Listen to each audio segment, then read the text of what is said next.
If we want to think of the chakras as areas within our body, then we should understand that we're speaking also of the entire body of existence that we call our life. So it is very much the world as we see it.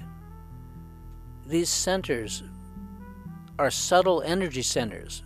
They're a part of our mind, but that mind, for better or for worse, very much controls and colors, projects how we see and act in the outside physical world. In other words, there is no outside physical world that's not filtered or first colored by our mind, by the view we have from in here, the view from which we see that outside world. Inside and outside are hopelessly interdependent. If we change our mind, we can also change the way we see the world. And this is not a new idea. That having been said, it remains to point out to you how to identify, how to experience these inner planetary chakras outside of ourselves, outside in the world that we are now living in. It's not really that difficult either.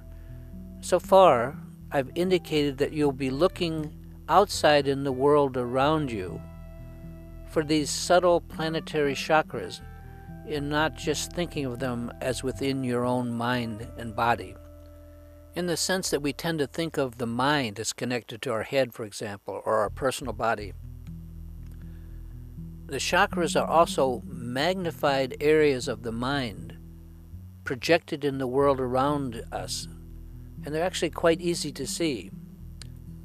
Although we've all seen diagrams of the 7 chakras, or the 7 sacred force centers, within the human body, without a lot of instruction and practice, these diagrams are hardly all that useful. They're inspiring, I think, but as pointed out, it's misleading to think that the chakras are limited to a series of glowing spheres placed along our spinal cord within the physical body.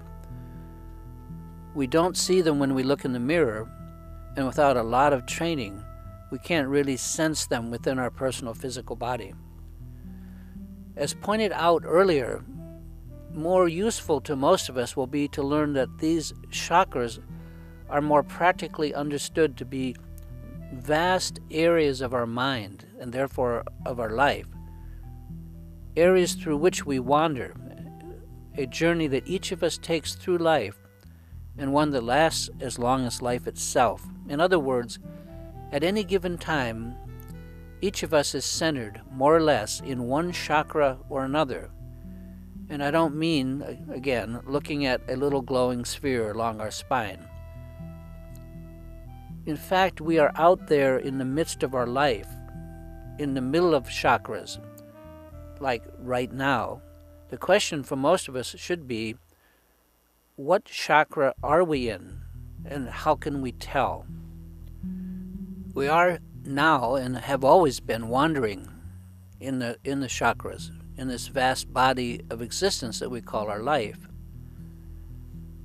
When we read in books about spiritually opening the chakras one by one, opening them in this or that order, this refers not to focusing on some glowing sphere within our physical spine, but rather to our life's journey through time and the mind. We move from one chakra to another in a very slow progression, a progression that will take our whole life. Recognizing this fact can make understanding the world of esoteric astrology very much easier.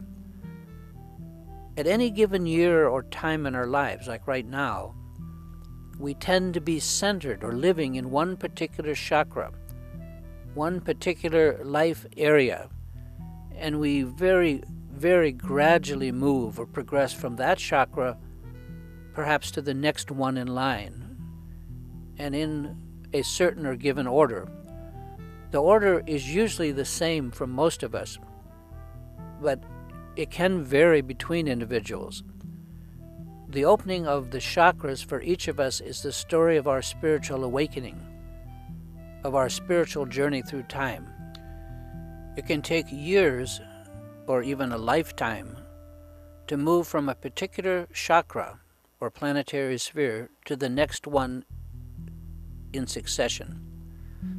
And in general, this process is irreversible. In other words, once we have made ourselves at home in, and once we have mastered a planet or chakra, we tend to move on. It's a natural process. We don't go back and live in a previous chakra, but we do remember how to get around in that chakra because we've mastered it. We know how it works and we know how to use it. It then becomes part of our personal spiritual toolbox. It's important to understand that when we speak of moving from one chakra to the next, or moving through the chakras, this concept can be misleading. We are not really going anywhere, and we don't ever get anywhere other than right here and now. Both the past and the future are always accessed from the present, which is, of course, right now. All of our previous changes, all of the chakras that we've been in, are now still with us, and they're not somewhere left behind or discarded. And this is true for any future chakras that we may be about to inhabit. When we master a chakra or planet, it does not somehow disappear, but it does no longer challenge or interest us to the same degree.